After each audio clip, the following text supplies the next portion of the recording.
Hi, it's Emma Holmes here from the Small Business Franchise Association, and I'm just going to talk to you a little bit today about franchising your business. And I've had recent discussions with people who have been, well, is my business really franchisable? It's just me doing my thing. Yeah, it's profitable, but is it really a means for growth for me? Is it the way that I can take my business to the next level? So what I would say is you don't have to have a big business with masses of employees for it to become a franchisable business. It can be a business that is just run by you, because then what you can be offering is people the opportunity to work in the same way as you work. They can be solopreneurs, they can be business owners who it's just them and they can run their arm of your business themselves. So it doesn't have to be some big business in order to franchise it. What you do need is you need a profitable business to start with. You can't franchise a failing business. Franchise is not a rescue remedy for a business. It must be a profitable model, because you're going to sell that model on to other people and you're going to have to advise them exactly what income they can expect from their franchise business. And it is just not, one, right, or two, ethical to look to franchise a business that is failing. Secondly, you need to run your business in the way that you expect your franchisees to ultimately run their business. So if you're telling them that they need to do X, Y, Z to earn Y £1,000 or $1,000 or whatever it is, then you need to test that that works. So you need to run your business in that way to test the water and to check that your business model is a viable business model. Your business model needs to be transferable. So it's not just all about you. So if removing you from your business would mean that it wouldn't work, then it isn't a franchisable model. You have to be able to teach somebody else to run their business in the same way as you do. You will not get an army of mini-me's, and as much as that would be lovely if you could just clone yourself out there and there could be just loads of you doing what you do, you will be able to be very specific about the type of person who would fit your franchise business perfectly. And I often say to franchisors, it's really important that you learn to say no.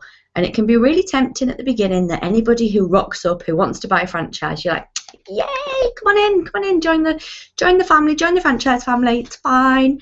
But actually, you've got to make sure that they fit your brand perfectly too. They need to be your ideal franchisees, as otherwise it will cost you so much time, so much hassle, and so much effort in the long run. And it's fine that not everybody will fit your brand. And very much like a job, you need to have a bit of a franchisee spec in place so that you know the qualities that you're looking for and you know the sort of person that you're looking for. Also, you can't just franchise a concept or a product. So you can't just give somebody the opportunity to do the services that you provide or to sell the products that you sell. Actually, there needs to be a whole business method and model behind that. So you're going to be providing them with a whole business model, which is all the strategy, all of the different advice and assistance and applications and methods and software that they would need to run the business in the same way as you do. So you're going to show them how to do their accounts, you're going to show them how to do their marketing, you're going to have admin processes and procedures. So all of those things will be in place as part of your franchise as well. And that makes up what we call your operations manual. And to produce your operations manual, I've heard on many occasions, is a complete labour of love. And I've produced operations manuals with my VIP clients before, and yeah, it can be hard work, and it's really about taking yourself back to being a beginner and going through step by step what it takes to run your business. And that will then allow somebody to take that manual. So for example, it will be their Noddy guide, it'll be their ABC guide to running a business within your brand, and that will help them then to take it forward. The other thing that your business needs when you're franchising it is it needs a strong brand identity, because the brand is going to become a national or even international brand.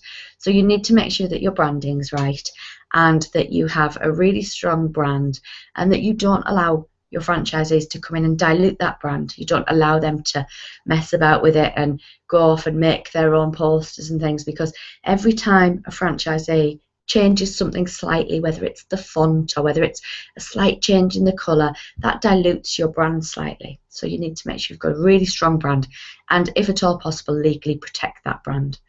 And you also need the legal protection of a franchise agreement.